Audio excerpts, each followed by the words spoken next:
Welcome back. You're still watching The Morning Show on ETV. And you know what they say? You've got to work smart, not hard. So be smart, strategic, have long-term plans and have investments. Investing forms part of smart financial life planning. And lucky for us, our next guest is here to give us the cheat code when it comes to investing right here in Mzansi. She's a seasoned financial services professional as well as an award-winning podcaster. She provides listeners with engaging, insightful and important financial advice through her podcast platform. It's called Epokotweni, In the Pocket, which she primarily delivers in isiXhosa. We welcome to the morning show Ubabalwa Nonkenge. Sis Babs, welcome to the morning show. Thanks for your time. Thank you for having me, Nelly. This is such a crucial time when it comes to finances and financial planning. But before we just get into the details of all of that, speak to us about your podcast, Epokotweni.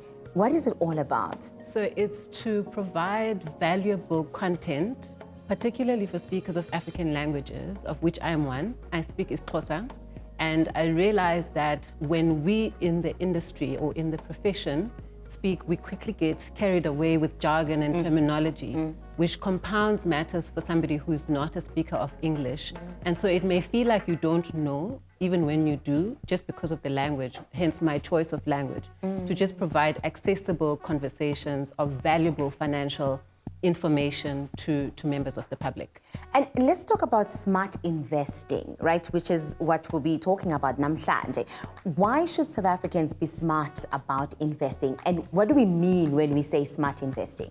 We live in a country, despite everything that's wrong, we live in a country that has some incentives for everyday people like me and you to put money away.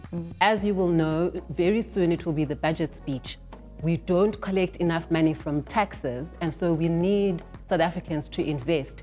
Hence, the Treasury offered up RSA retail savings bonds. Yes. There are also what's called tax-free savings or investment accounts.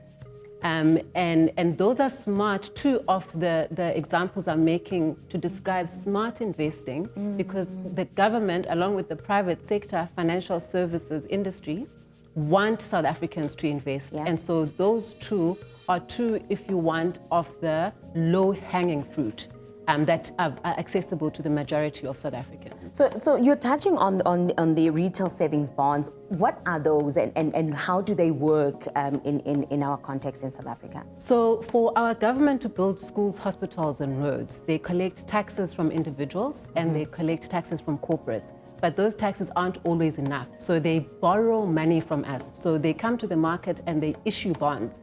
For example, they've got three products. The guaranteed product for 3 years, right now they're saying if you lend the South African government your money, you will be paid 8.75% interest guaranteed. They've also opened it up for groups. As you know, stokvels are very popular in our communities. So they've opened up a third product called the top-up bond.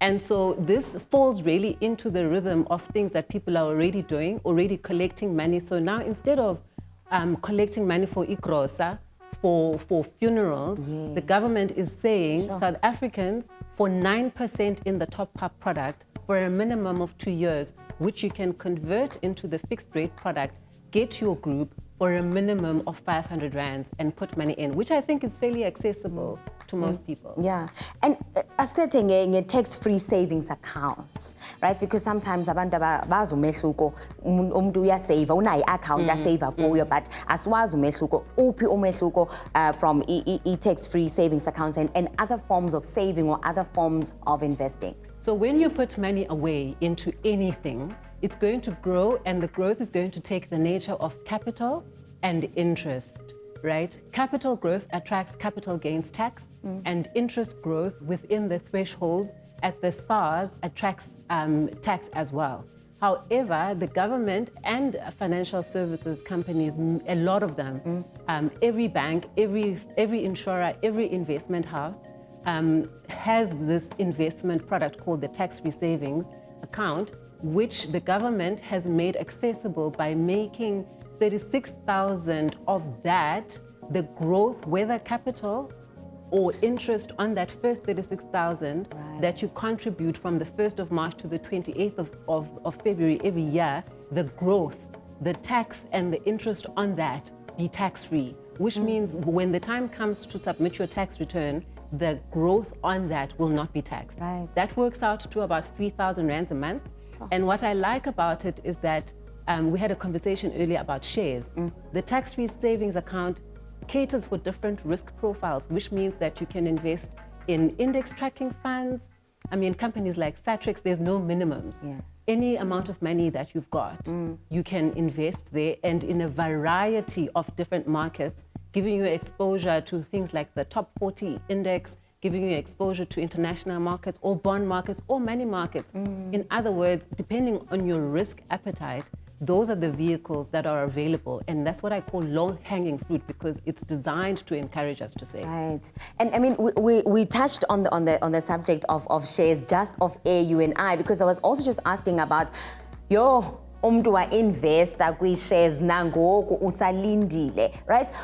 Where are some of the places where we can go to actually get the proper advice on the right places and right ways for us to be able to invest and for us to be able to understand exactly what we're investing into? So the RSA retail savings bonds, I mean, that's a government product that you don't need an intermediary, you don't need a financial services provider, there are no charges. If someone who's listening right now goes onto the website RSA Retail Savings Bonds, all the information is there. Right. I think you can even take up the product at the post office, because they're trying to make it accessible to everybody. Yeah.